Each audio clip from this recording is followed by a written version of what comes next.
To connect a software wallet, start by signing in or creating an account. Then navigate to the dashboard and click on the Rewards tab. Ensure your email is verified. If not, verify it by clicking the relevant link. Next, locate the Connect Wallet button and click on it.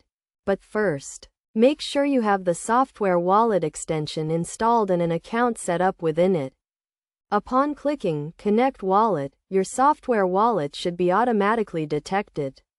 A pop-up window will appear, prompting you to press Connect and then Verify if you're not using a ledger.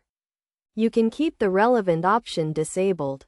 You may then need to press Approve if an error message appears stating the wallet address is already in use. Remove the wallet from the previous account and try again. After verifying your wallet, you'll see a green check mark and be required to confirm your wallet via email. Open your email account, find the confirmation email, and click the Confirm or Accept link.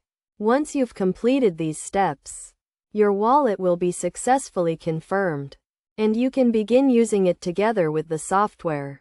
The process is relatively straightforward, and after confirmation, you'll be able to utilize the software wallet without any issues.